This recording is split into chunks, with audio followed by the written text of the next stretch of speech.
Well, let me welcome you to the conversation segment of the Signature Show this Sunday. Today's conversation is unique. You should know why. Politics in the air. People are canvassing for votes for political parties and candidates. We are joining them. But today, this afternoon, my guest is a friend who seems to have jumped ship.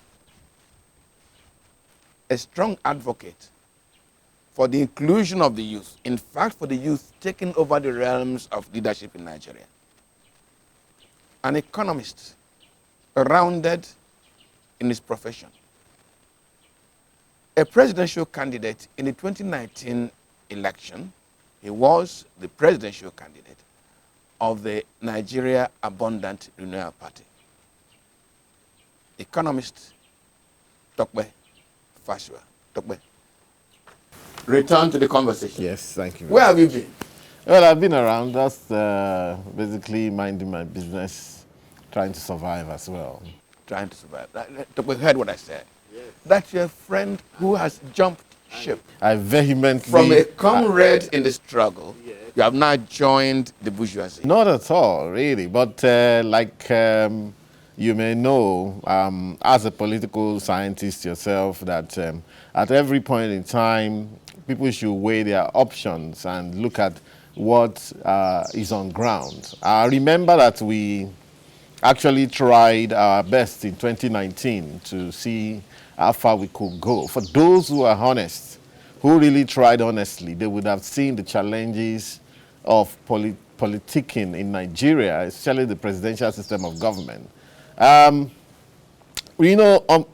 some reason, we Nigerians, we like things that are ready-made. So we look at presidential system of government as a be-all and end-all, and of course, something that, there are no options. In the words of Margaret Thatcher, Tina, there is no alternative.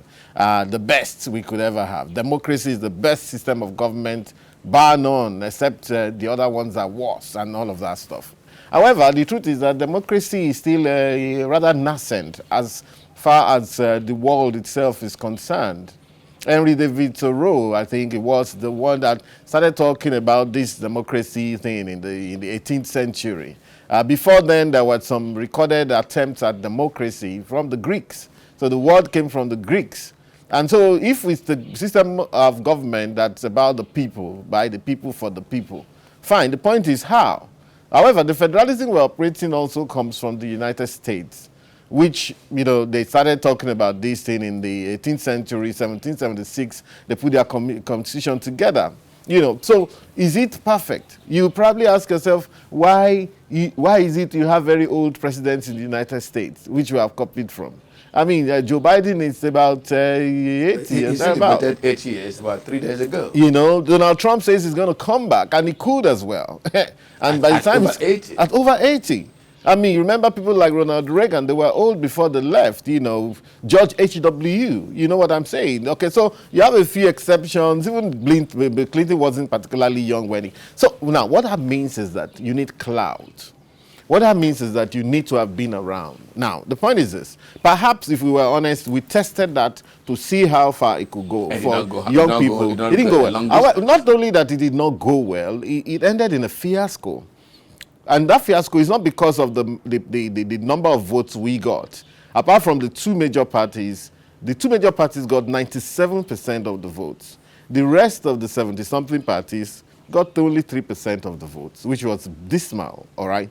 But by the time, of course, nobody thought that we could actually win, but we thought that we could make some impact. Now, the same Nigerians said no, okay? Whereas some of us protested even the veracity of those votes, Nigerians mocked us. So you see, you can't eat your cake and have it. If the so-called youth, I'm not a youth, I wasn't a youth then, I'm over 50 now, but if those so-called young guys did try in 2019, it didn't work. And it didn't work, and you gave them 3% of your votes, and they protested that this wasn't right, and you mocked them and said they should shut up. And then the INEC went and just overnight and very illegally, deregistered all those parties. We didn't expect that we were going to win. We probably expected at best, I for one, expected at best that, with people like Shore in the race, people like Mogalu in the race, I also did my best. I worked harder than most people for that election. And if you look at it, even in debates, I performed better than most of them till tomorrow. And I'm the only one who has continued to intervene in national affairs at an intellectual level since then. And then, of course, they woke up one day and they deregistered. Despite the fact that the constitution that they amended in order to deregister the party, they even went against the grain, against the spirit and the letter of that constitution, which says that you can only deregister a party if it didn't win 25% at the presidential election, or when you conduct all the state elections and it didn't win 25%, or it can win 25% at local government, or it cannot win one which election have not one councillor at the local election. Now INEC comes to say, well, we've done our own general election. You did not finish the state government elections. Ondo State, Anambra State, Edo State were still outstanding. I'm from Ondo State. Suppose that was where I was hoping to grab my 25%. Nobody cared. The youth told us to go out there on Twitter. The people who just a minute. I'll just land on this. They told us to go and sit down somewhere. So we went and sat down somewhere, and then we weighed our options and saw that, look, okay, come. If this continues, and with the fact that the youth cannot even understand the need to play long term, because the idea was if we try the first time, try the second time, try the third time, maybe we would begin to get one councillor. No councillorship had been conducted, which challenged INEC. INEC said it's not our business to do, councillorship election. Go and meet the states, That means that according to that constitution, INEC alone cannot take decision to deregister a party. You must take that decision in conjunction with the state independent electoral commission. That means what INEC did is illegal. But de facto, they did it. Nigerian people said, these people are neophytes. So these neophytes have to look for, what exactly to do going forward. So what are we talking about? Okay, in other words, you've not joined the APC, haven't you? If you really want to know, I haven't. But you see, that's again one thing that we need to understand about the candidacy of the man running in APC. He's a pan-Nigerian. If he comes in, I reckon he would be starting he will be putting together a government of national unity.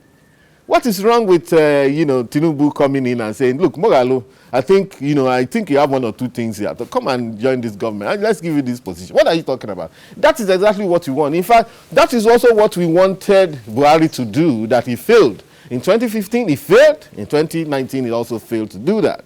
But you see, leaders are different in terms of their outlook. Tinubu is someone that if he cites a talent somewhere, I'm not saying I'm a talent. I'm just saying I try my best and I intervene intellectually. My last article, which was pushed out just yesterday in Premium Times and Cable and all of those places, I wrote about the Naira, the redesign, and how it links up with the value of the Naira and what the central bank must continue to do immediately. You know what I'm saying? I just reread the article and I thought that it made a bit of sense. So this gentleman, I don't, the rest of the party, I don't belong to any party. I'm a free agent. And I'm not looking for appointment. However, the gentleman cited me and said, look, call this guy, let's talk. And I respect that. Because look, I've been here, the team of Buhari and Oshibajo never invited me to say, what do you have to say? What do you have to offer? I was a guy struggling and suffering out there as a Nigerian, putting my money into setting up a political party after years of frustration to say that, look, let's not just sit down and be criticizing. I'm not one of those Twitter people or social media people who throw savage comments. I'm a doer. I'm a nationalist. I believe in this country and its potential and the youth of this country. Not only in terms of the youth involvement in politics, but especially their involvement in the building of this country. Building a country does not have to do with only politics. It has to do with the brick and mortar. And the energy to develop this country is with the youth. Okay, let us help the youth and help myself too, yes. The older generation. In any contest, in this contest in particular, the 2023 election, what kind of political party should the Nigerian voter be rooting for? One, performance and promises, or one that has candidates towards whom the electorate can look. You see, I think the way I'll do that. Performance promise. Performance promise or candidate and credibility. So what I would tell the youth is this. It's simple. For me, they have to do what is called a matrix. Okay? And that matrix, they sit down and, draw up all those things that you need a leader to be able to do for you, whether a leader or a party, whether you're talking about performance, who can move the economy, who is eloquent, who can travel around the world and speak like Barack Obama. List all of these things down, okay? Okay, and who has the capacity to call people together and who has the experience.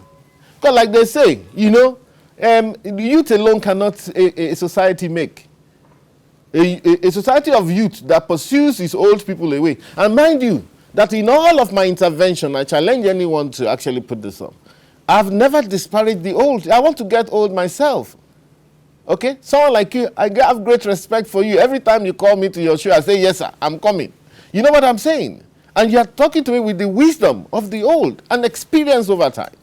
That cannot be disparaged. Neither can it be decimated as if it doesn't matter.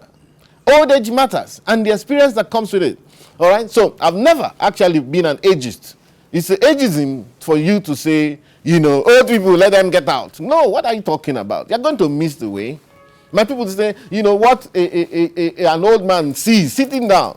Even if the youth climb Cocoa House in Ibadan, they cannot see it. They can't. Because you see, with what they call insight, inner eye. You get my point. So I've never actually, what I believe that Nigerians should do, youth or not youth, do if you can, do all of the list of the things you desire. Who can move the economy? Okay? Who can bring the people together to form a good team? Who can hit the ground running immediately? Okay? Who will not make the same mistakes that have been made in the past? Okay? Who can travel around the world as Barack Obama and speak eloquently? Who has shown integrity over time, according to your own decision? Then you write the names of the candidates and give them points and see who scores the highest. Okay. Okay, that's what I believe that you should do. So, because it's going to be job for the Nigerian electorate, yes, including myself. There are 4 major contenders to Nigeria's presidency today. I hope I'm not being unfair to you. But there are chances that some of those guys that were not considered in the 4 may spring surprise. Right, good. But let's look at this first 4. Amongst them. Now we seem to be giving the 4 too much coverage and cheap advertisement, which they should be paying for. I'm not going to mention their names. I'm not going to mention their names. Who among that first 4 should Nigerians be rooting for? You know our challenges. You know them. We have discussed them on this program. You know development challenges in this country. If I want to be political, can I narrow you down? If I want to be political, I'll say they should vote for Bola Ahmed Tinubu of APC. If I want to be pragmatic, I'll say they should vote for Bola Ahmed Tinubu of APC. Okay, I go and see. And let me tell you my basis. So my basis is this, that look, whether I'm political or pragmatic, I'll go for, and that's the reason. Look, when I'm one of those people, if I take my decision and stand by it, I don't have a lot of friends, but the few I have, I stand by them, all right? And you know what I'm saying. So now the point is this, that let's look at the way I got to that decision. Look at someone like Atiku Abubakar of PDP. Yes. The man has been around for a while. I respect him. He's a gentleman. He's an old person. Anybody that disparages the old will not get old. Or if he gets old by mistake, he too will be taunted, disparaged, and disgraced in old age. You get my point? Okay, from where I'm from. Now, however, Mr. Atiku's ideas economically does not jive with my own. The man is still talking about, I want to sell this, I want to privatize this, I want to listen. My own field in economics, I'm a bit on the left. Okay? Whereas I believe that businesses should thrive, entrepreneurship should thrive. But I say, listen, if you have, look at this embarrassing report that came out recently. Very embarrassing. Conducted by the MBS itself, that about 130 million Nigerians who are, multidimensionally poor, which is higher than what we had before. I think that for me, I felt that report's a bit extreme, 130 million, but it is what it is. So what do you do with those 130 million? What do you do with the report of the UNESCO that says that 20 million Nigerian children are on the road, on the streets, instead of in school? You're going to throw them to the market forces? Atiku is still espousing, the idea of market forces, even in ignorance. of what has happened in Britain with the Tories. What happened with Liz Truss and our brother Kwesi Kwarteng? What happened with them? They came without the naivety. And talking about market forces and the supremacy of market forces. From somewhere called number 55 Tufton Street in central London, where they had all these think tanks that were pro-right-wing, and even the United Kingdom economy, as sophisticated as it is, and the same markets that they were espousing, gave them the short street and threw them back and said, my friend, you can't do that one here. What do we do with our people? I mean, because they were coming to say, listen, all we have to do, reduce the taxes for the rich. So when the rich, when they chop belly food, they will remember the small people there. Listen, we cannot do that in Nigeria. And that is what Atiku is proposing. And sometimes even Mr. Peter Obi finds himself espousing the same ideas, or in contradiction rather, to the fact that he's coming from a labor background. You say, oh, we're going to, remove this fuel subsidy. Okay, good. But does labor agree with that? Okay, so almost all of them are saying they want to remove fuel subsidy. How easy will it even be?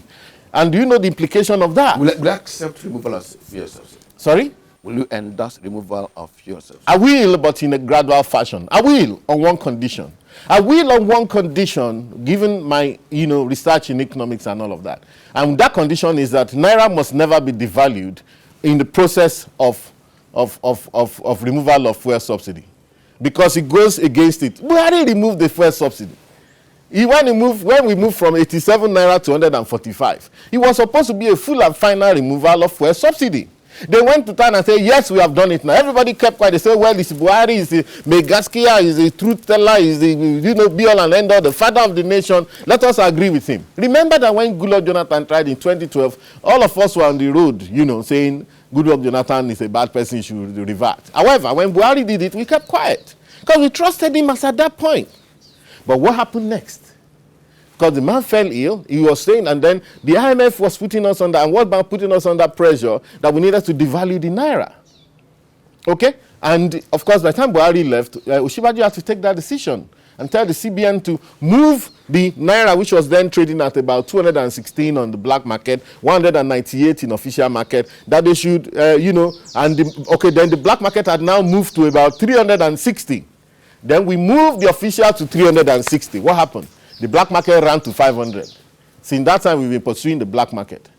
So now they're saying that we should move again to the black market rate. What are you talking about? So what happened in that time was that by the time Buhari, they increased the fuel price from 87 to 145, when Naira was selling at about 200 and something, okay, it was about 80 cents to the liter, which made sense.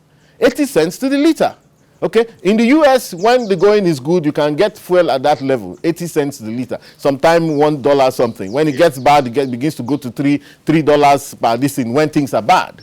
Okay, so it went to 80 cents. But by the time they devalued the Naira from 198 officially to 360, it was about 50% devaluation. 80 cents became 40 cents. And people said, how can Nigeria be buying fuel at 40 cents?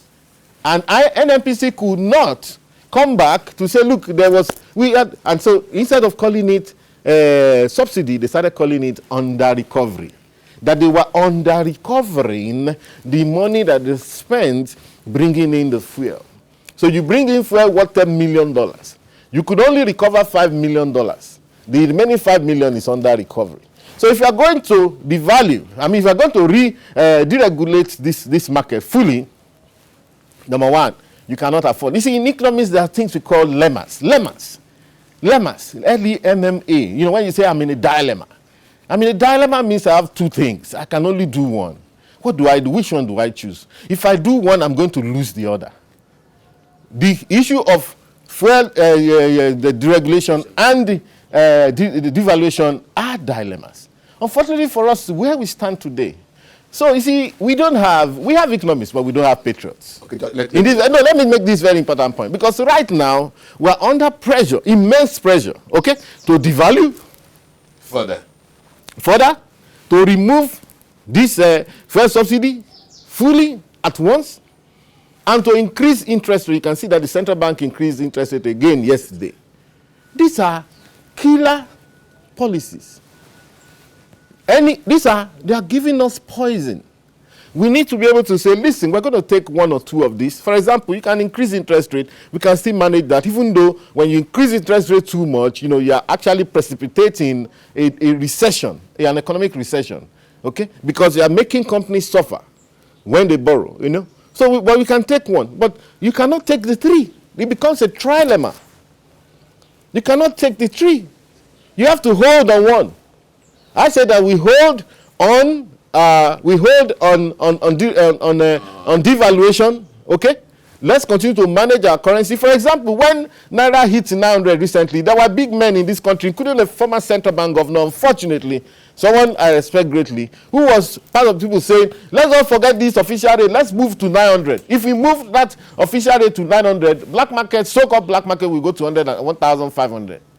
Then we say, let's move to one. Look, they should pity this country and people. I just so that the viewer also follows this conversation without having to try to understand all the economic explanations.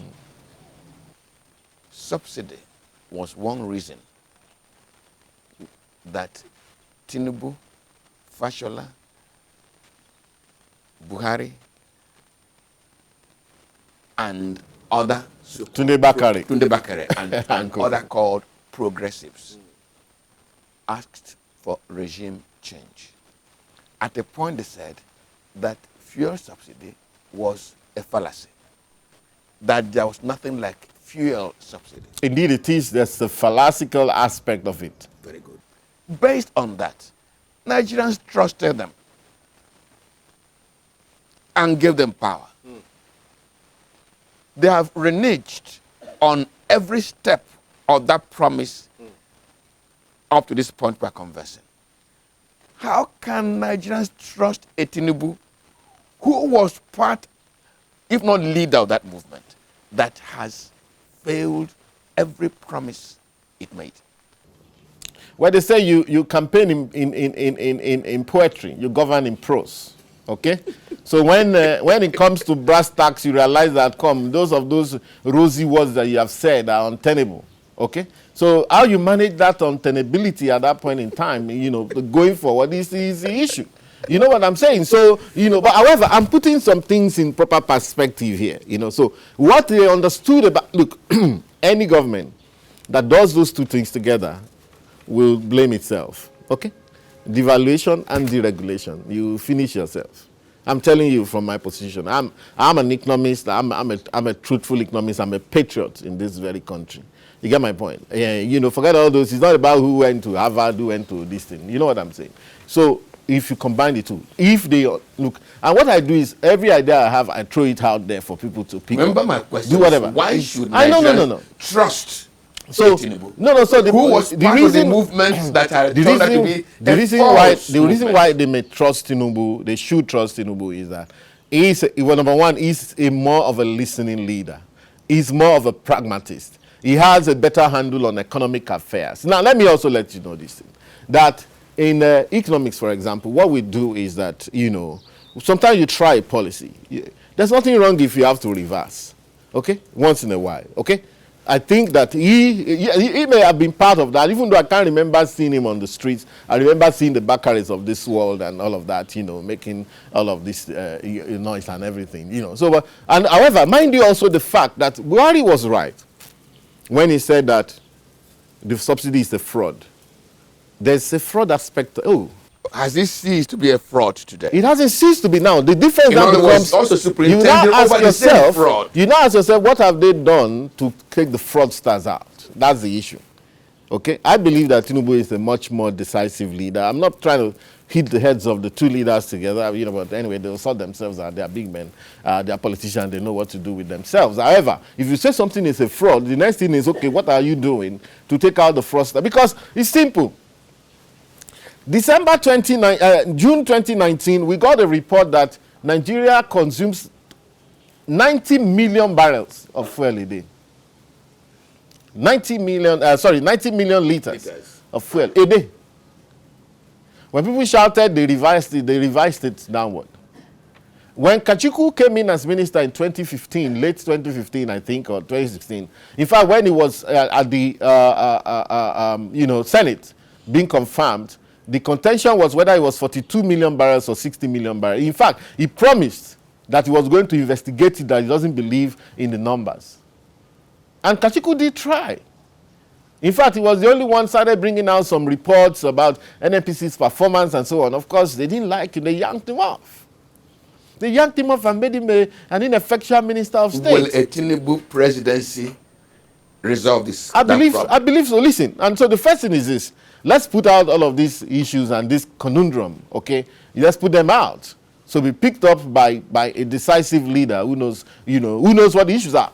Except the leader also wants to make the same mistakes. But if the leader doesn't want to make the same mistakes, he will listen to what we have to say. You know what I'm saying? So to a large extent. Now, because let's establish this very clearly. I have a report. I've not even written the article yet. Do you know that all of the countries like Cameroon uses less than, 50,000 barrels. Nigeria uses about 400,000 barrels of crude oil every day, which we take from our daily production. Cameroon uses less than 50,000, about 50,000. Niger, about 20,000. Okay, Chad, less than 2,000. Chad, less than 2,000. Benin Republic, about 20,000. Togo, about 10,000. Ghana, about 50,000. What they say they steal from Nigeria on a daily basis is too much for all the countries near us. Right. When you challenge them, they say, maybe they take it to Congo Republic. Come on, give me a break. If you say you're taking it to the north, there's fuel coming in from Libya, from Algeria, from Tunisia, from Morocco, which are stronger economies than ours. Technically speaking, they may not be as large, but they are more resilient, more developed. Many of them, I just came back from Morocco last week. So fuel is coming in from all of those places. So it's not only Nigeria bringing all the fuel going to different places. They are cooking the books. Full stop. They are cooking the books.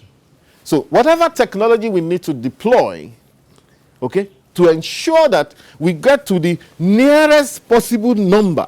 Hey, listen, what I expect a Buhari to do, and which I expect a Tinubu to do, listen, if some guys in NNPC are messing you around, take them out. Take them out, they shake them up. What are you talking about? You have the instrument of state. You have the instrument of state to take anybody out to say, listen, I'm not just talking about sacking people. Yeah. I'm talking about shaking them down. Does Tinubu have the strength of character? Does he have the strength, that integrity? Just a minute. Yes, that integrity confers on an individual to shake up short people. I'll put it this way. So there's a lot of talk. Tinubu is, of course, the, if you like, call him the enfant terrible of the current political arrangements, the one that everybody talks about, whether truth or false, so much information going on around him. We have seen a few of them. Oh, he didn't go to school, and Chicago State University said, actually, he made a first class in this school. He was caught for drugs, and now we're getting more information that indeed, okay, yes, he was taxed. You don't do drugs and they will give you your money back and say, okay, go and spend the rest of the money. So we're seeing that. Let me tell you what I understand about him. He is a student of American politics. Okay? When you talk about integrity, for example, go and look at even the leaders of the United States of America, and trace their history. You see that, look, for one, some of the best leaders are not the ones that have been maybe the most popular when they were coming in. Some of them were hard people. Some of them were also put there by the establishment who say, listen, this is our man. Like I said, 1776, when you look at it, the evolution, and I've studied quite a bit of American politics, the evolution of it to date, it's actually it's pretty much a short time. So you see, in terms of integrity, there's the mythology around his integrity. Some of them are being debunked as we speak. Number two is that, bottom line is this, your perception about my integrity or none is immaterial when I have the instrument of state. You don't mess with me. You can go and say, yeah, but you were corrupt yesterday too. My friend, you don't mess with me. Don't mess with my people. Don't mess with my God. I think he has that strength of character to deliver. Absolutely. And he understands governance. I mean, if someone has run a place like Lagos before, you can tell. Lagos is where it's at. 20-something million people, where 60% of the business in Nigeria is being done. I mean, maybe 50-60%.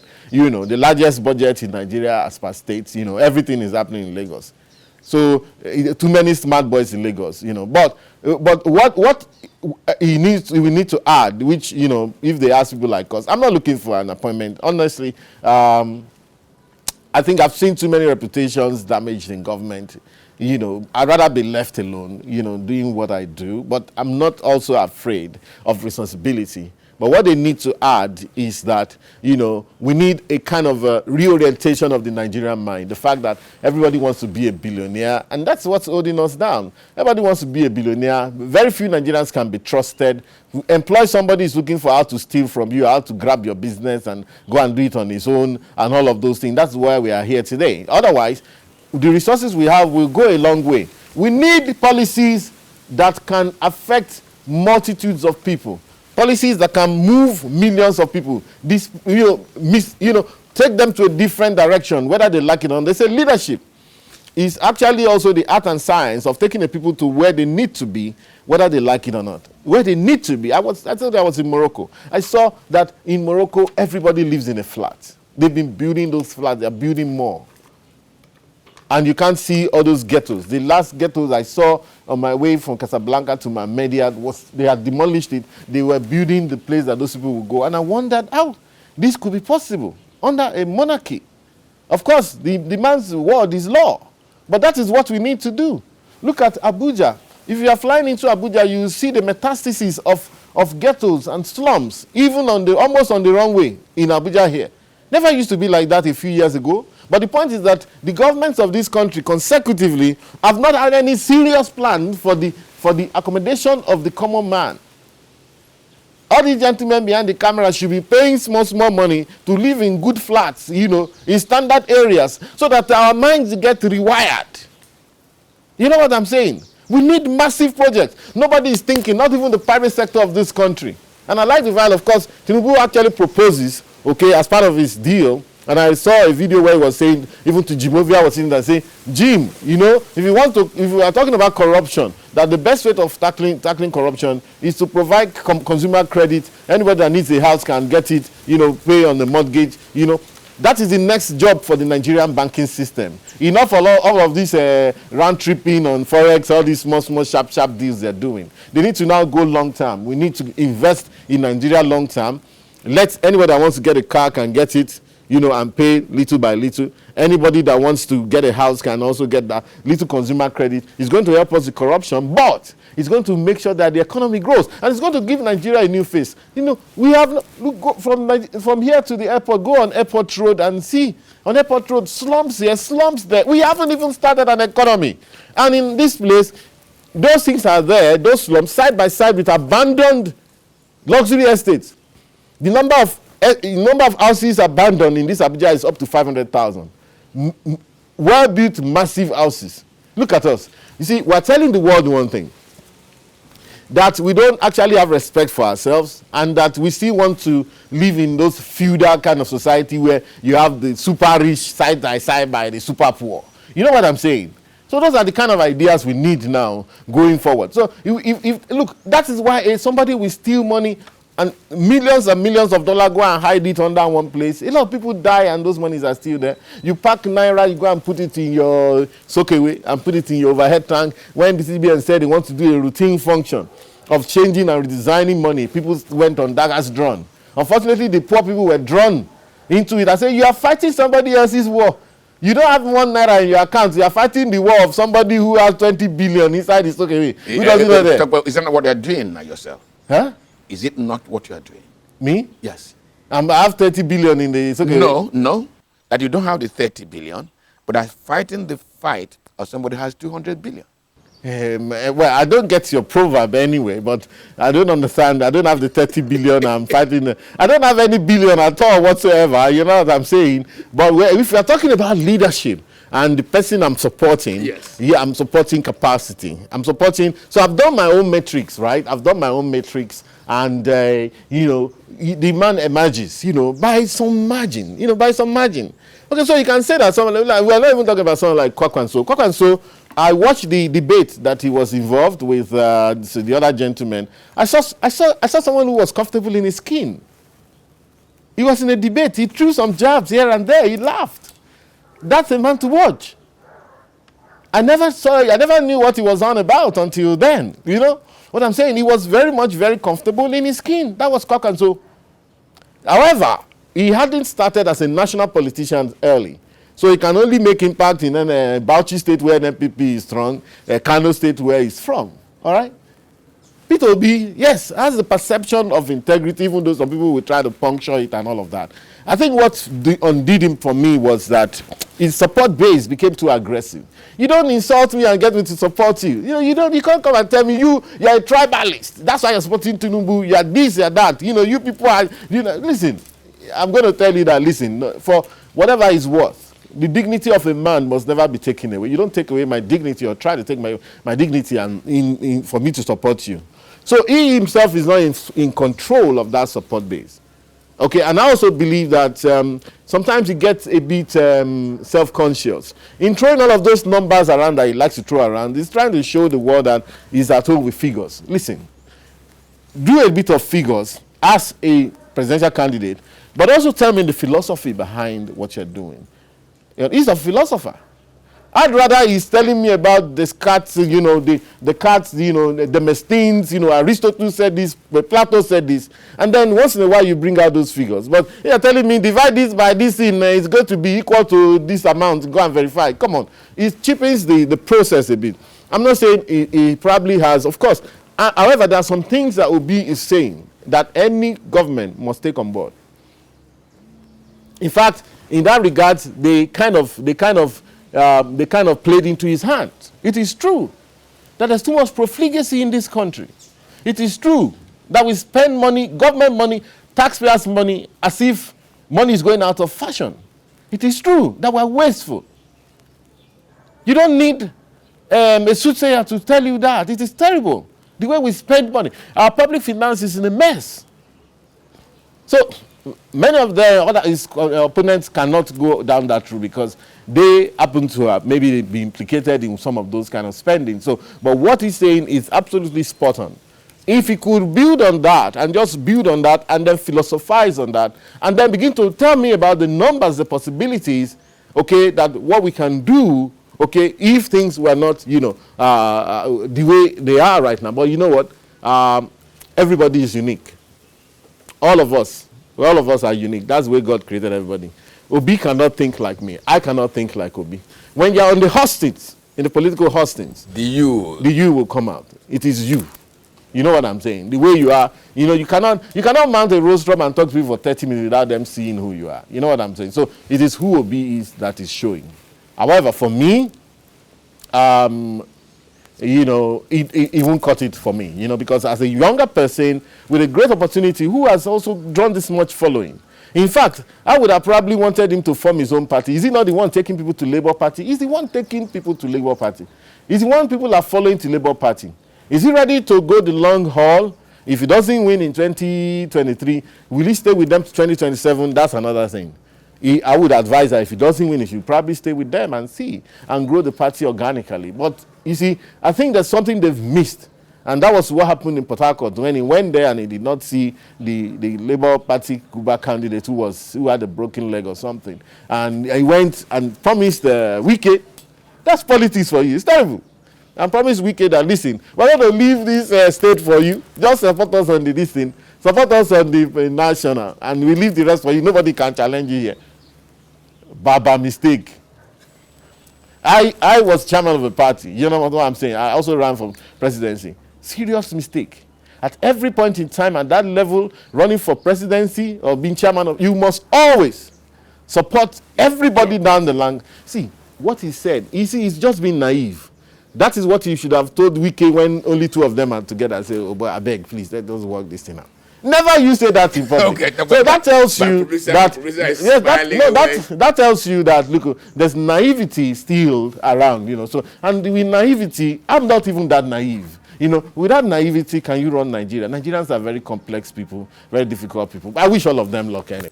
With them all luck. In the past 40 minutes, really, I've been conversing with a friend.